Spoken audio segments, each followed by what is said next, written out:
je l'ai vu partir. Hein. Scarta Makendaki depuis Banaï Koyemba. En tout cas, j'espère que chez vous aussi à la maison, ça a été le cas et que cette chanson vous a fait du bien. Je l'ai annoncé avant de prendre cette pause. On va prendre la rubrique Géo-Agri avec Monsieur Bienvenu Ngunda, qui est déjà là avec nous sur ce plateau. Bonjour à vous. Bonjour Madame Damani et bonjour aussi à nos téléspectateurs de chaque jeudi. Je pense que l'heure est déjà ambiante, nous sommes là pour servir Wake Up comme vous le savez. J'aime toujours dire que vous n'allez pas quand même rater une matière qui peut vous aider à résoudre le problème que vous avez et nous sommes là encore ce matin pour vous servir. Surtout, ne zappez pas. Voilà, pour commencer, Monsieur Bienvenu, on parle aujourd'hui des banquettes végétales. Alors, moi qui suis sur ce plateau et ceux qui sont à la maison veulent comprendre, c'est quoi les banquettes végétales et comment les installer? Merci beaucoup Madame Damani. Nous sommes déjà sur Wake Up comme nous le disons souvent. Nous amenons quelque chose où nous contribuons par rapport à l'activité agricole qui doit trouver, n'est-ce pas, de l'aisance et qui doit réussir parce que nous devons travailler la terre qui est le bien le plus précieux que le Seigneur nous donne dans un état quelconque. Alors, le banquette végétale, d'abord, comme le terme, il est purement technique, nous devons le démembrer pour essayer un peu de le faire adapter ou de le faire comprendre pour qu'il n'y ait pas d'abord de confusion. Le banquette végétale, ce sont de plantes anti. Banquette végétale. Le végétal, il y a déjà le plante. Le banquette, mais c'est qui peut barrer quelque chose, un endroit, machin. Donc, le banquette végétale ici, en d'autres termes, on peut parler de plantes anti-érosives. Voilà, c'est que nous pouvons considérer banquette végétale. Banquette, c'est ce qui doit empêcher surtout l'eau. Vous savez, Madame Damani, nous sommes dans une période tellement cruciale et même nos téléspectateurs qui nous suivent à la maison, je pense qu'ils sont déjà affectés par cet environnement atmosphérique. C'est comme ça que je peux le dire parce que la pluie est en train de vraiment nous perturber par rapport à l'aisance de l'air ou du travail que nous organisons faire chaque jour. Mais quand la pluie vient, elle ne négocie pas. La pluie vient nous imposer son système. Madame la pluie, elle vient nous imposer son temps ou le genre d'activité que nous devons faire. Parce qu'il y a des endroits maintenant, comme il pleut abondamment, on ne va pas quand même travailler. On va faire du recul parce que certains disent, écoutez, Nayako pour la pamba. Ou soit il y a des activités ou des travaux agricoles qui ne peuvent se faire que lorsqu'il ne pleut pas. Ou qui ne peuvent se faire que lorsque le sol est sec. Ou le sol est un peu mouillé, mais pas saturé en eau. Alors dans ces conditions-là, les agriculteurs font du recul. Et maintenant les conséquences de plusieurs pluies que nous sommes en train, n'est-ce pas, de connaître ces derniers temps, nous amènent à penser aux banquettes végétales, parce que je trouve que c'est la période ou le moment le plus crucial d'utiliser ces spécimens de plantes, parce que c'est ce qui va nous permettre à ce que nous puissions trouver au moins des solutions. Certains sont en train de pleurer aujourd'hui. J'ai été appelé quelque part pour aller visiter, n'est-ce pas, le Doga, n'est-ce pas, qu'a causé la pluie que nous avons eue dernièrement. En tout cas, ils ont pleuré. C'était vraiment, vraiment un scandale pour moi. Oui, c'est un phénomène naturel, mais les conséquences, voilà comment les agronomes sont en train de souffrir. Regardez d'abord à notre première image. Là, nous avons une espèce anti-érosive qu'on appelle le vétiver, que tout le monde peut trouver. Vétiver, même dans des pépinières, il y en a. Ça, c'est déjà comment installer le plante anti-érosive. Voici le premier échantillon. Là, vous voyez que le terrain, à côté, il y a un étang, mais vers le bas, c'est comme si on a créé ce que nous appelons de courbes de niveau. On a sectionné en trois parties, n'est-ce pas, la pente qui est un peu légère, et on a planté ce plante-là anti-érosive que nous appelons le vétiver, pour essayer bien sûr d'attacher le sol, de rendre ce sol-là dur pour que quand les eaux de pluie viendront, que ça ne puisse pas emporter ou casser ces couches-là ou ces mottes de terre-là et détruire même le temps qui a été travaillé. Vous voyez que déjà, ça c'est dans la mise en pratique. votre terrain est en pente. Voici quand même de quelle manière vous devez agencer, ou vous devez faire vos banquettes végétales, ou vous devez installer vos plantes anti-érosives pour que vous ne puissiez pas perdre ce travail de le temps. Dans une ferme agro-pastorale, je l'ai expliqué un jour ici, vous devez agencer plusieurs secteurs. Il n'y a pas que l'agriculture, il faudrait qu'on ait l'élevage, et on peut avoir aussi la pisciculture telle que nous l'avons vu. Mais tout ça, à cette période, beaucoup de gens ont pleuré. Nous venons de voir, où c'est que nous voyons à l'image là, les bambous vulgaris. Le bambou, qui est une espèce qui est très rentable pour lutter contre les érosions ou les eaux de pluie qui détruisent, n'est-ce pas, la couche terrestre. Regardez lorsque vous avez un environnement pareil. Madame Rachel et Madame Damani, je m'excuse. On la salue en passant. Voilà, on salue Madame Rachel en passant. Vous savez que Madame Damani, lorsque vous avez déjà réussi à installer les bambous vulgaris, tels que nous sommes en train de le voir à l'image là, un tel sol, même si le pluie vient, même si on vous dit qu'écoutez, en tout cas ça c'est une pluie ensorcelée, voilà, ça n'arrivera pas à détruire cet environnement-là. Pourquoi? Parce que cette espèce ici, comme le vétiver que nous avons vu à l'image, colmate les sols, pour rendre dur les sols à cause de leur enracinement. Leur enracinement est facile. Vous savez, en sciences botaniques, lorsque nous étions au CO, vous voyez, on nous disait, nous avons le racine adventive, nous avons le racine fasciculé, nous avons... Alors là, nous nous souvenons que le racine fasciculé, comme le racine de bambou, comme le racine de palmier à huile, ce sont des racines qui sont agencées plusieurs au pied de votre plante. Et belé et sangana. Il y a la canne à sucre aussi. Il est aussi dans ces spécimens-là. Alors, vous savez que l'air enracinement permet à ce que le sol puisse se recroqueviller, puisse s'entasser. Allez-y d'abord, doucement, monsieur. Bienvenue, Ngunda. Madame de Mani. En tout cas, allez-y doucement. Expliquez-nous très bien ce que vous venez de dire là. Je vais dire ceci. Nous avons étudié, n'est-ce pas, au CO, lorsque nous étions... Le type de racines. Nous avons de racines adventives. Par exemple, le manguier a de racines adventives. Beaucoup d'arbres fruitiers, d'ailleurs, que nous connaissons. Mais ici, maintenant, nous sommes en face de racines fasciculées. C'est-à-dire que les racines fasciculées sont très nombreuses au pied de leurs plantes. Le cas du palmier à huile. Au monde est belé, il est belé vraiment.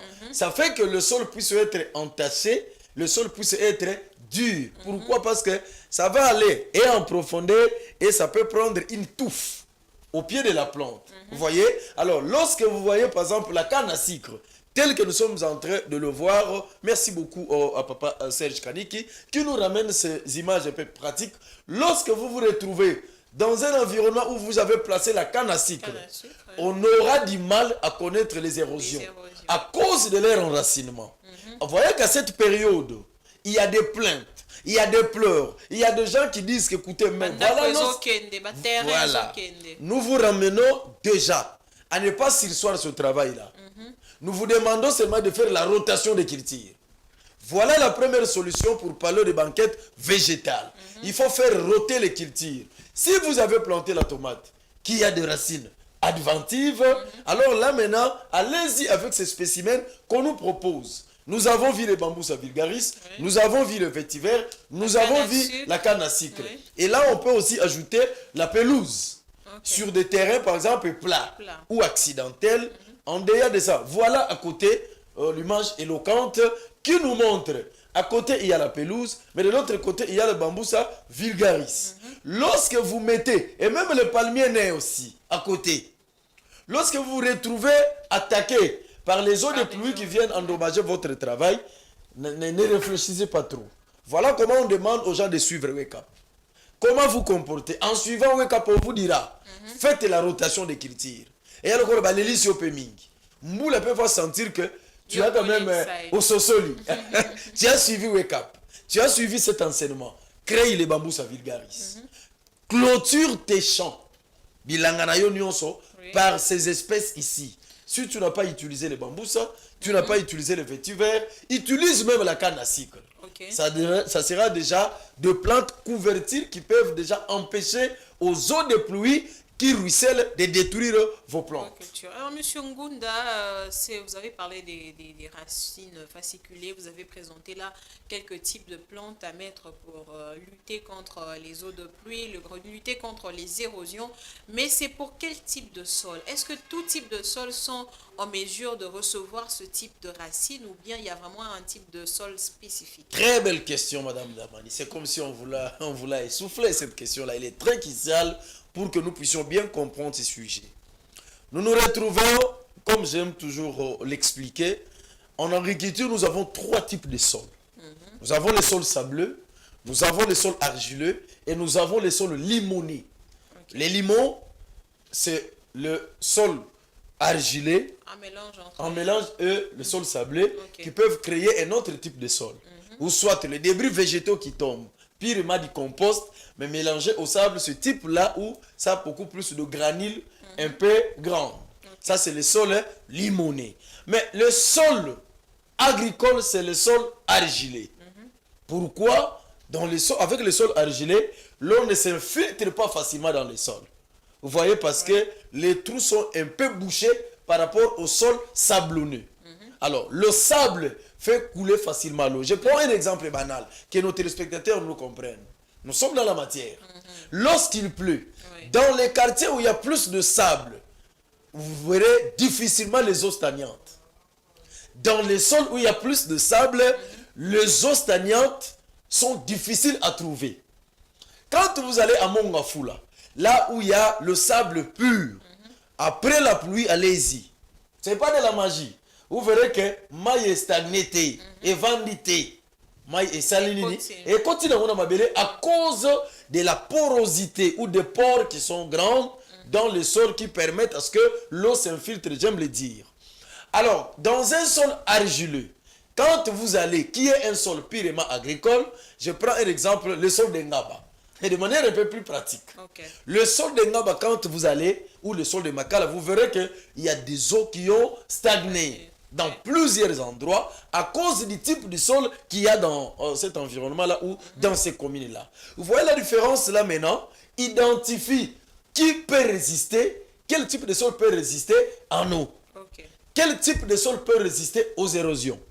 Parce que l'eau est la plus grande dévastatrice, n'est-ce pas, en érosion ou qui nous crée des problèmes quand le sol n'a pas été bien checké. Pour quel type de sol les érosions arrivent à s'investir le plus souvent? C'est là où il y a le sol léger. Je l'ai dit la fois passée, comme le sol argilo-sablonné. Donc, plus d'argile et peu de sable. Pourquoi? Les sols argileux, comme ils gardent l'eau, comme ils récupèrent l'eau calmement, pour que ça s'infiltre difficilement dans le sol, vous verrez qu'aussi ça va créer des dégâts. Au fur et à mesure les eaux traînent dans votre sol, le sol peut céder. Si surtout il se retrouve avec une légère pente. Vous verrez que de temps en temps, le sol va commencer à se casser. Il y aura des fentes. Vous voyez? Ou des fissures dans votre type de sol. Alors là maintenant, ce sont des ravines que vous allez commencer à remarquer. Vous allez commencer à remarquer, le sol se dégrade. Voilà, il y a dégradation du sol. Les couches vont commencer petit à petit à s'arracher ou à tomber. Alors là maintenant, pour quel type de sol il faudrait le faire? D'abord, il faudrait faire le banquet végétal ou utiliser les plantes anti-érosives par rapport aux sols agricoles qui sont des sols argilés. Parce que j'ai fait la différence par rapport aux sols limonés. Les limoneux, je dis que c'est un mélange. C'est un mélange, oui. Vous voyez, ça ne pose pas assez de problèmes. Mais aussi, pour tout type de sol, les érosions s'improvisent. Ça dépend maintenant de la manière dont les eaux de pluie ont menacé votre sol.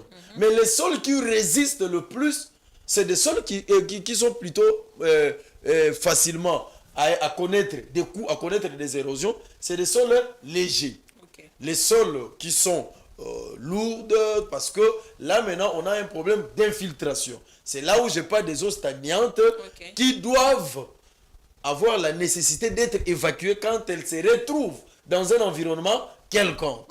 Mais si le sol est argilé de manière pure, même si c'est à plat, vous voyez que ça ne va pas créer des érosions, Mais l'infiltration de ces eaux-là sera lente. Ouais, Ça va ça très va bien suffire. et calmement s'infiltrer dans le sol, mais ça prendra du temps. Ouais. Vous voyez? Mais les plantes aussi peuvent se sentir menacées lorsqu'elles se sentent saturées à cette eau-là. Ouais. Quand il y a Pas- beaucoup d'eau. Quand il y a beaucoup d'eau, il y a flétrissure, voilà quand même le fonte. Voilà quand même le sol argileux dont je fais allusion. Quand vous vous retrouvez dans un environnement pareil, Madame Damani, ne dites pas comment ensorceler. C'est comme ça qu'on demande à nos téléspectateurs de temps en temps de suivre Wake Up. Ouais. Parce que ça, c'est des enseignements qui sont pratiques.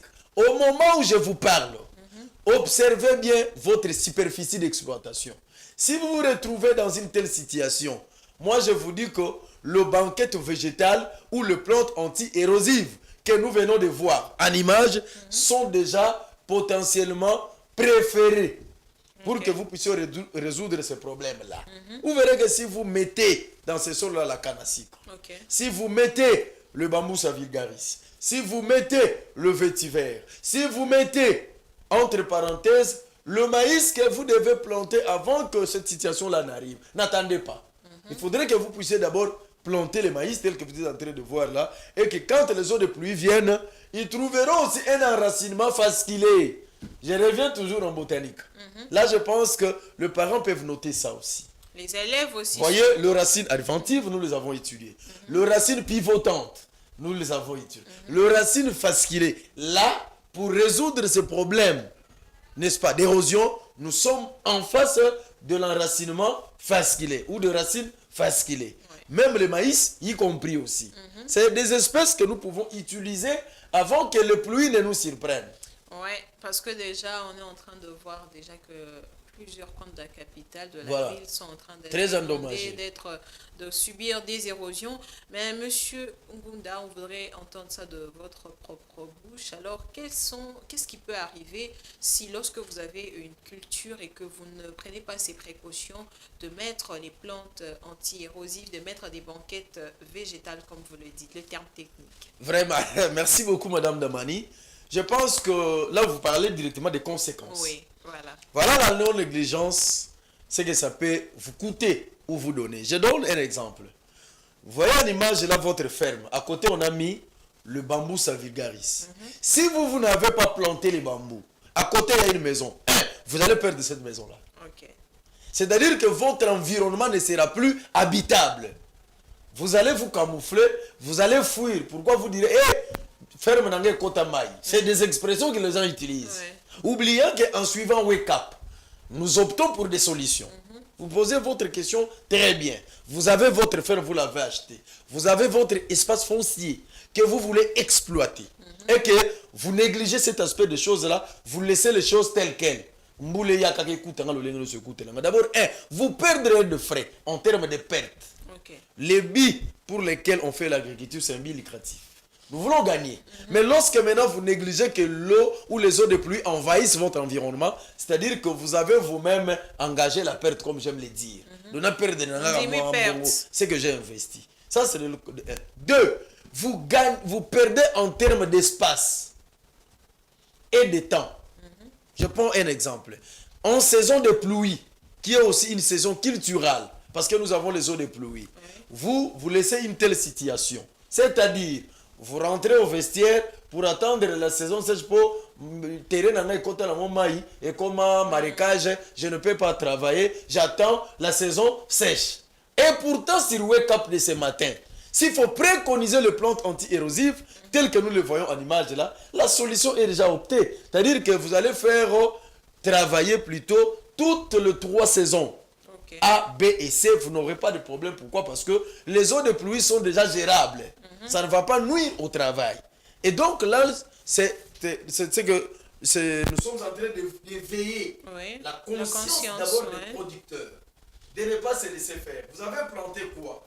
Qui vous a cherché les problèmes pour que vous puissiez perdre tout un champ? Il n'est pas encore tard. Faites roter. Je parle de la rotation des cultures. En d'autres termes, on peut aussi agencer ce que nous appelons l'assolement. Assolement, c'est-à-dire que vous faites roter les cultures en les plaçant en parcelle ou en bloc. Vous faites l'assolement des cultures. Vous faites roter. Si c'est la tomate, les aubergines, le poivron, à la saison ici, comme les eaux de pluie dérangent, mettez les autres cultures, mais préconiser les plantes anti-érosives ou les banquettes végétales. Alors là, maintenant, vous serez en paix. Parce que nous devons lutter contre l'insécurité alimentaire. Ok. Vous savez qu'aujourd'hui, comme j'aime le dire, quand vous allez au marché, le prix des denrées alimentaires, le prix des denrées de première nécessité que nous aimons consommer est en train de prendre de la hausse. Ouais. Le prix de plus en plus prend de la hausse. Qu'est-ce qu'il faudrait faire? Il faudrait que nous puissions approvisionner le marché. C'est-à-dire que la production quantitative Doit augmenter. Ouais. vous voyez, si la production augmente, vous verrez que même les coûts de soi-même de manière naturelle peut baisser. baisser, oui. Comment une botte de pondou aujourd'hui nous pouvons l'acheter à 5 000 francs et pourtant nous travaillons la terre. Et pourtant les eaux de pluie quand elles viennent, ça ne nous pardonne pas, ça détruit même le peu de production que nous avons.